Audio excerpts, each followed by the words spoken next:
알며. 아멘. 오늘 말씀의 제목은 성령의 음성을 들으십시오입니다. 중요한 말씀이죠. 늘 강조하지만 지금은 성령의 시대이고 성령께서 모든 일들을 이끄시며 주도하십니다. 그러므로 성령의 음성을 들을 수 있는가 못 듣는가는 당신의 삶이 하나님 안에서 살아가는가 아닌가 하는 부분을 명확하게 결정하는 부분이 되어지는 것이죠. 챔버스 목사님은 성령의 음성을 들으십시오라는 제목과 함께 오늘 말씀을 이렇게 시작합니다. 성령의 음성은 미풍처럼 부드러워서 하나님과 완전한 교통 가운데 살지 않으면 결코 그 음성을 들을 수 없습니다. 여러분, 성령은 매일처럼 매 순간처럼 우리에게 말씀하십니다. 우리가 이렇게 찬양하지 않습니까? 주님이 아니고서는 단 하루도 살 수 없습니다. 그게 우리의 신앙 고백 맞지요? 그게 그리스도인의 삶입니다. 그게 구원받은 자의 삶입니다. 그래서 예수님이 십자가에서 죽으셔야만 했고 그 피값으로 우리는 하나님과 관계를 누리는 사람이 되어진 거잖아요. 그러니까 성령의 음성을 듣는 매일의 삶, 매 순간의 삶이 되어져야 하는데 우리가 늘 느끼고 고민하고 우리의 삶 가운데서 어떤 무기력함을 느끼는 이유가 되어지는 그 근본적인 원인이 우리가 자꾸만 어떤 무엇 때문에 우리에게 매일 매 순간처럼 말씀하시는 그 성령의 음성을 듣지 못하고 그 음성과는 다른 나의 삶을 살아간다라는 것이죠. 그래서 오늘 말씀을 하는 거예요. 자, 다시 말씀드려요. 성령의 음성은 미풍처럼 부드러워서 하나님과 완전한 교통 가운데 살지 않으면 결코 그 음성을 들을 수 없습니다. 무엇이 중요해요? 하나님과의 교통 가운데 있을 때 성령의 음성이 들려진다는 겁니다. 그러니까 여러분, 아무리 그냥 여기 교회에 나와서 예배를 드린다고 앉아있다 한들, 아무리 오랫동안 신앙생활을 했다고 한들, 목사를 비롯해서 어떤 직분을 가졌다고 한들 그건 다 의미가 없는 거잖아요. 하나님과의 올바른 교통이 아니라면 성령의 음성을 들을 수 없고, 성령의 음성을 들을 수 없다면 당신이 건강하고 바른 신앙생활을 살아갈 수가 없다는 의미잖아요. 그러므로 오늘 우리는 이 말씀을 묵상하며 우리 가운데 질문을 던져야 됩니다. 어떤 질문? 나는 성령의 음성을 듣는 삶을 살아가고 있는가? 여러분, 무언가 지금 제가 말하는 것처럼 성령의 음성이 말하는 것처럼 귀에 들려지는가? 그것을 말하고 있는 것이 아니죠. 항상 기뻐하라, 쉬지 말고 기도하라, 범사에 감사하라, 이는 너희를 향하신 하나님의 뜻이니라 라는 말씀을 나눌 때 말씀드렸던 것처럼 항상 기도하는 것은 밥도 먹지 말고 잠도 자지 말고 일도 하지 말고 여기서 계속 기도하라는 말입니까? 그 말씀이 아니잖아요. 우리의 생각이, 우리의 마음이 하나님을 향하고 있는가라는 것을 말하고 있는 것처럼 성령의 음성을 매일 듣는다는 것은 제가 여러분에게 어떤 음성의 소리를 들리는 것처럼 여기 귀에 계속해서 그런 음성이 들린다면 어떻게 살아갈 수 있겠습니까?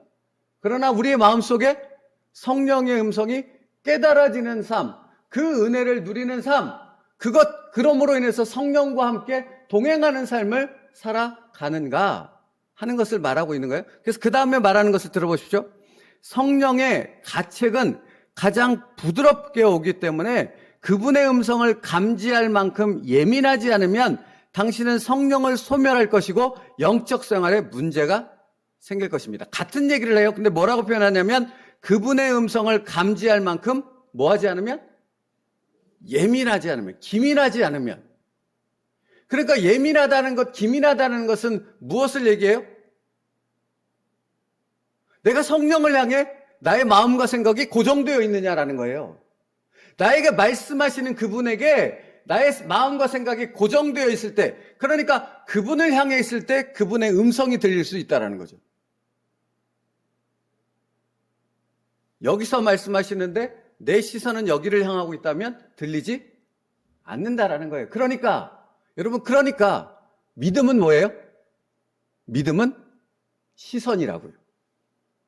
여러분이 바라보는 시선이라고요. 여러분이 이렇게 향하고 있는 그 방향, 마음과 생각이 향하고 있는, 여러분의 중심이 향하고 있는, 어제 말씀드렸던 것처럼 재물과 하나님은 동시에 섬길 수 없다라는 것입니다. 왜 그런 것입니까? 내 마음이, 내 삶이 재물을 향하고 있으면 나는 하나님을 바라볼 수 없거든요. 내 시선이 하나님을 향할 수가 없거든요. 재물이 나빠서 그렇다는 것이 아닙니다. 재물이 필요 없다라는 말이 아니라는 것이잖아요. 그죠? 내 중심이 재물을 향하고 있고, 내 중심이 세상을 향하고 있고, 내 중심이 나를 향하고 있으면 뭐가 안 들려요? 성령의 음성은 들을 수가 없는 거예요.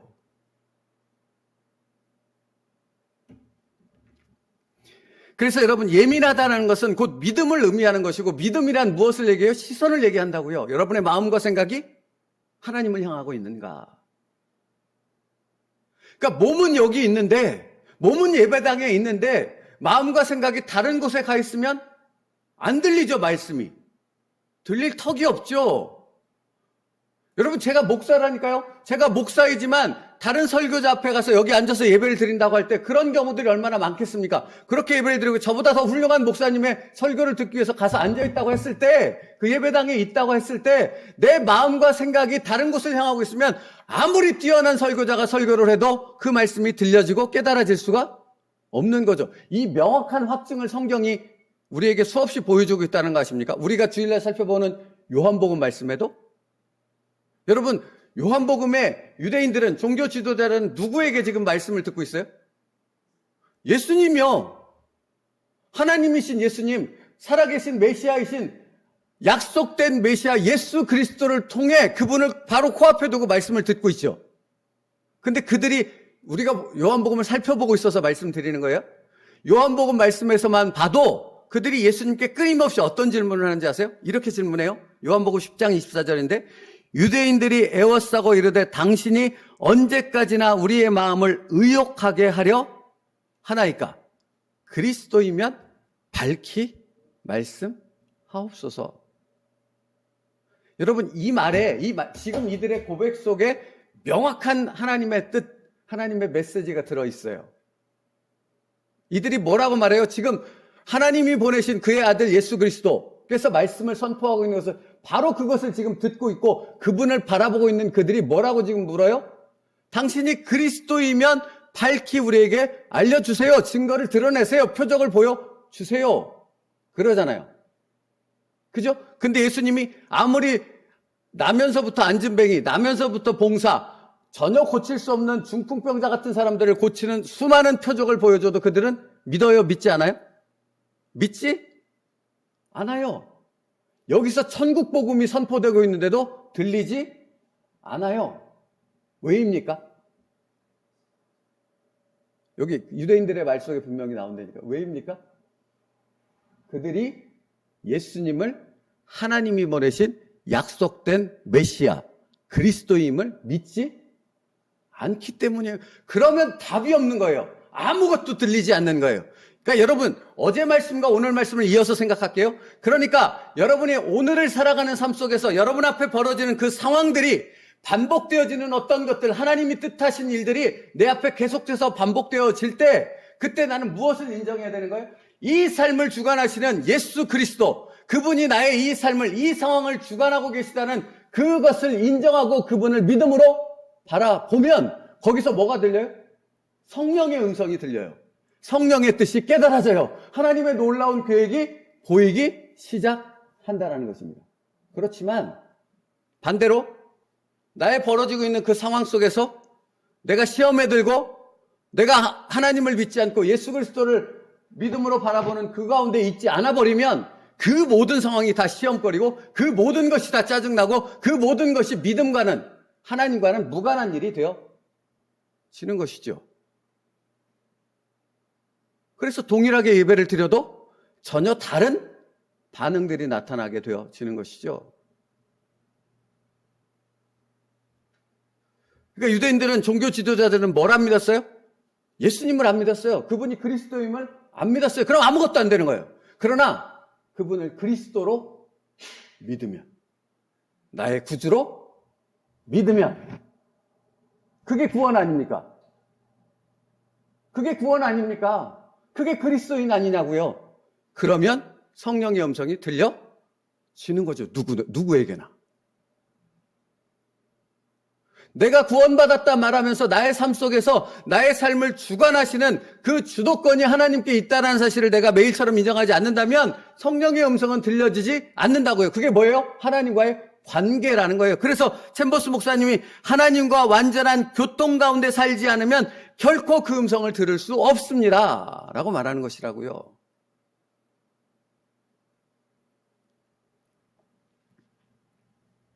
그러므로 여러분, 당신이 마주한 그 상황, 당신이 지금 당신의 마음과 생각을 뺏기고 있는, 그래서 믿음으로 하나님의 주도권을 인정하지 않는 그 가운데 빠지고 있는 그렇게 되어지는 상황을 만들어가면 성령의 음성은 들려지지 않고 하나님의 계획은 보이지 않고 그냥 어둠 속에 향방을 알지 못하는 싸움으로만을 싸워가는 그런 어리석은 인생밖에는 살아갈 수 없다는 말씀이에요. 그러므로 여러분, 성령의 음성을 듣는다는 것은, 성령의 음성을 듣는 자가 되어진다는 것은 어떤 것을 의미합니까? 매일 당신의 삶 가운데 예수님을 나의 주인으로, 왕으로, 나의 삶을 주관하고 계시는 그 주도권이 주님께 있음을 인정하는 믿음의 고백이 당신에게 있을 때, 입으로만이 아니라 여기 마음에서부터 나의 주인됨을 인정할 때, 그때 비로소 성령의 음성이 들려지고 깨달아지고 그 놀라운 은혜의 신비로움을 누리는 그리스도인의 복을 누릴 수 있는 거죠. 제가 사실 이번 주 주일날 성령의 사람, 주님을 신뢰하는 자라는 제목으로 말씀을 전하려고 계속 묵상하고 있어요. 근데 여러분, 이번 주 본문이 뭐냐면 향유옥합을 깨뜨린 마리아 얘기예요. 근데 여러분, 놀라운 게 뭔지 아십니까?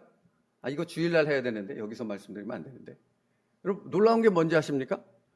예수님을 초대했잖아요. 잔치자리가 벌어졌잖아요. 그 초대한 주인을 비롯해서 제자들을 비롯해서 수많은 사람들이 있었어요.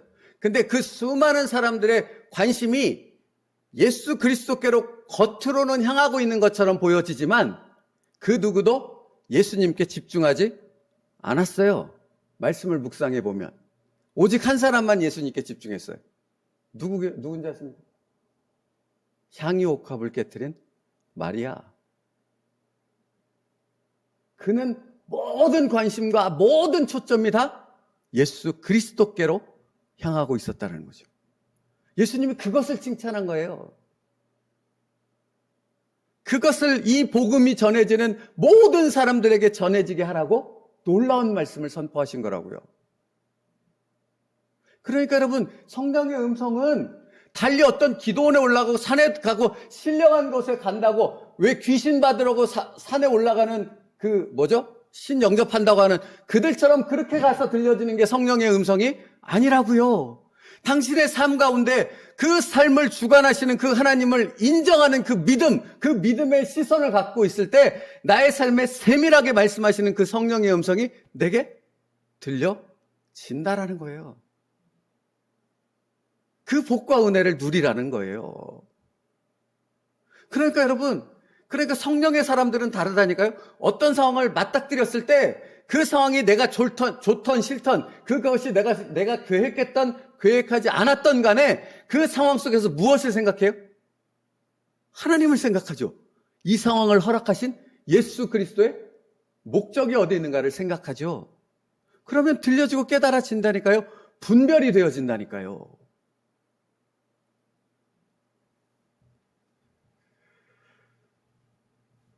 그러므로 여러분, 실제의 삶 가운데서 예수 그리스도를 정말로 믿는 것, 그분을 신뢰하는 것, 그것이 성령의 음성을 듣는가 못 듣는가를 가늠하는 중요한 기준이 되어진다라는 것입니다.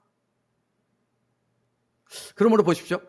디모데전서 4장 4절 5절 말씀에 이런 말씀이 기록되어 있어요.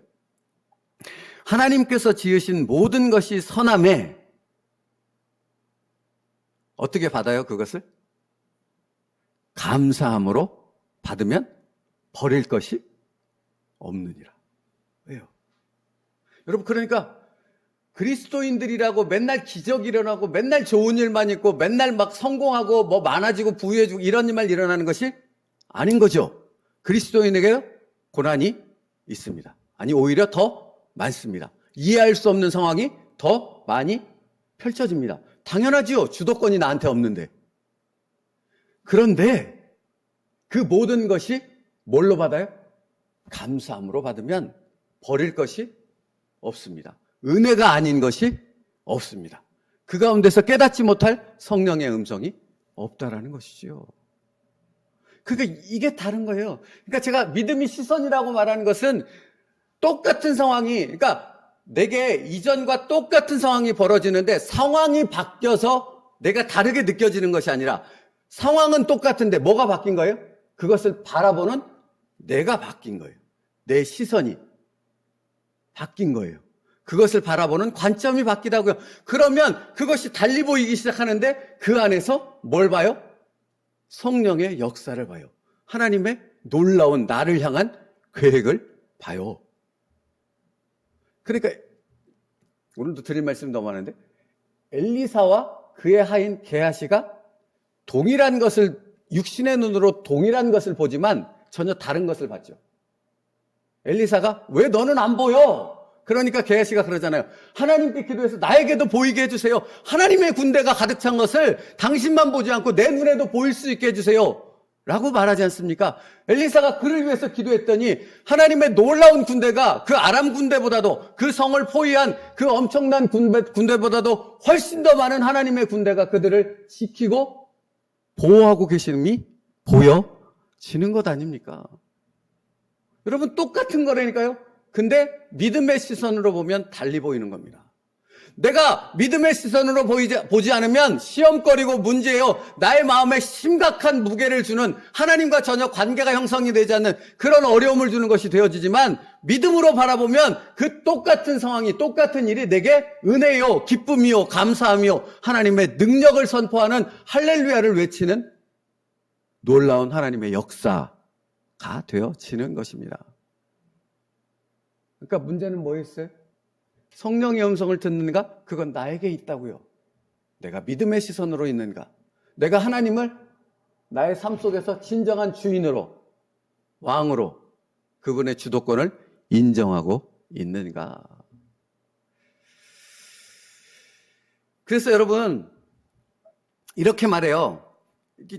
중요한 부분을 챔버스 목사님이 또 말하는데 성령의 가책은 언제나 잔잔하고 조용한 음성으로 오직 작은 소리이기에 오직 깨어있는 성도들만 알아들을 수 있습니다. 라고 말하는 거예요. 그래서 세미한 음성인 거예요. 엘리야가 들었던 것처럼. 그 세미한 음성이라는 것은 작다라는 것을 의미하는 것이 아니잖아요. 깨어있는 자, 하나님께 시선이 고정된 자, 믿음으로 이 상황과 모든 것을 받는 자, 그들에게 들려지는 거라고요. 보십시오. 그래서 챔버스 목사님이 이렇게 충고해요. 개인적인 간증을 할 때 구원받은 지가 정말 꽤 오래되었구나 라고 말하며 과거를 되돌아봐야 한다면 주의하십시오 라고. 그러니까 여러분 이 말은 이 뒤에는 여러분이 읽어보십시오. 우리의 그 신앙의 우리의 어떤 믿음의 고백과 감사의 고백이 과거에 누렸던 어떤 은혜, 과거에 경험했던 어떤 성령의 역사, 과거에 경험했던 그 믿음의 충만함을 얘기한다면 이미 그건 잘못됐다고요. 성령의 음성은 과거에 들은 것으로 살아가요? 오늘, 지금이라는 시간에 듣는 것으로 살아가요? 오늘이잖아요. 지금 들어야 하잖아요.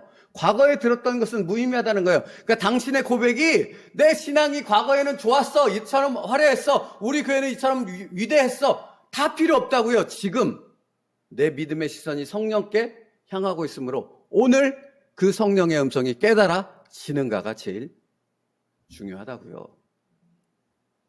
또 이렇게 말해요. 성령께서 뭔가 가책하시면, 여러분 정말 중요한 말씀이더라고요. 성령께서 뭔가 가책하시면 여러분을 찌른다고요. 여러분 그러니까 말씀은, 그러니까 여러분 여기 선포되는 말씀이 이 세상에 축복받는 말씀, 이 세상에 성공하는 말씀, 이 세상에서 세상적 기준으로 형통하는 말씀이 선포되면 그것을 단호히 거부하시라고요. 그것을 위해서 기도하시라고요. 여기는 무엇을 선포하는 거예요? 여러분의 가슴을, 여러분의 마음을, 여러분의 삶을 찌르는 말씀이 선포돼야 한다고요. 그게 제대로 된 복음이라고요. 그래서 이렇게 말하잖아요. 성령께서 뭔가 가책하시면 당장 멈추어 서서 그것을 바르게 하십시오. 그것을 들으라고요. 그것에 집중하라고요. 무엇을 찌르고 있는가, 무엇을 향해 지적하고 있는가, 그 부분을 명확히 집중하라고요. 왜요? 그것을 통해서, 그 가책을 통해서, 그 찌름을 통해서, 그 아픔을 통해서 나로 하여금 성령의 음성 가운데 성령의 지배를 받는 예수 그리스도의 진정한 은혜와 복을 누리는 자의 삶을 오늘 살아가게 하기 위해서 그렇게 나를 찌르는 것이거든요. 그러니까 그걸 무시하지 말라고요. 성령께서 뭔가 가책하시면 당장 멈춰서서 그것을 바르게 하십시오. 그렇지 않으면 당신은 자신도 모르는 사이에 성령을 거스르게 될 것입니다. 이게 성령을 소멸한다는 말이에요. 성령이 아무런 역할을 하지 않는다고요. 이것만 말씀드리고 마칠게요. 하나님께서 당신을 위기의 상황으로 몰고 가셨다고 생각해 보십시오. 이 전제를 둬요. 요 뒤에는 이제 읽어보세요. 그리고 나서 뭐라고 뛰냐면, 만일 계속 성령을 거스르면 위기는 더 이상 반복되지 않는 시간이 올 것이고, 이때가 되면 당신은 성령을 소멸해 버릴 것입니다. 성령님은 더 이상 말하지 않는다고요. 안 듣기게. 예? 그러니까 당신이 바뀌어져서 믿음의 시선으로 그 성령을 향한 마음과 생각이 고정되어졌을 때 그때 들려지는 거예요. 다시 말하면 여러분, 이 말은 이런 거예요. 이게 성경에 구약 성경에 너무 많이 나오는 건데, 성령이 말하지 않는다고 성령이 소멸됐다고 해서 성령이 없어져 버린 거예요? 성령이 말씀하지 않으세요? 말씀을 하시지만 전혀 듣지 못하기 때문에 안 하는 것처럼 나는 느낄 수밖에 없는 거라고요. 그런 상태를 만들지 말라고요. 완고한 사람들을 보라고요. 바로왕을 보시라고요. 10가지의 그 엄청난 재앙들이 계속해서 모세를 통해 선포된 그대로 이루어지지 않습니까? 그런데 그 완고함 속에 갇혀있는 바로왕은 전혀 성령의 음성을 듣지 못하지 않습니까? 내가 내 완고함에 갇히면, 내 스스로에게 갇히면 그럴 수밖에 없다고요. 말씀 마치겠습니까? 마치겠습니다. 사랑하는 성도 여러분, 당신의 완고함과 고집스러움과 당신이 무언가 이것이라고 생각하는 그 당신의 믿음을 다 십자가 앞에 내려놓고 오직 누구를 인정하라고요? 예수 그리스도를 실제의 삶 속에서 나의 주인으로 인정하는 여러분 되기를 축복합니다. 그때 여러분 가운데 들릴 것입니다. 그동안 듣지 못했던 성령의 음성이 들리고 성령께서 나의 삶을 인도하시는 그 계획과 목적이 보이기 시작합니다. 그러면 갈 수 있어요, 여러분. 산에 오르면, 제 군대에서도 그랬고, 산에 오르면 정상이 안 보이면 깝깝해요. 걷기가 너무 힘들어요. 근데 아무리 힘들어도 10시간을 걷고 하루 종일 걸었다 할지라도 정상이 보이잖아요? 내 눈에 보이잖아요? 그러면 힘을 내서 걸어갈 수 있어요. 그 끝을 향해 갈 수 있어요. 믿음도 마찬가지입니다. 여러분이 성령께 그 당신의 삶을 맡기면 보이기 시작해요. 보이기 시작하면 걸어갈 수 있어요. 그 더 깊은 은혜를 누리는 자가 될 수 있답니다. 당신이 그렇게 되어지길 주님의 이름으로 축복합니다. 기도하겠습니다. 살아계신 하나님 감사합니다. 성령께서는 오늘도 우리의 삶 가운데 세밀한 음성 가운데 말씀하실 것입니다. 우리의 마음을 바꿔 믿음 안에서 오직 우리의 마음과 생각을 예수 그리스도의 말씀에 고정함으로 그 성령의 음성이 들려지게 하여 주시옵소서. 그분의 놀라운 계획이 깨달아지게 하여 주시옵소서. 그분의 놀라운 계획 가운데 나의 삶을 온전히 의탁할 수 있는 믿음의 선택으로 나아갈 수 있는 하나님의 사람들 되게 하여 주시옵소서. 예수님의 이름으로 기도 올리옵나이다. 아멘.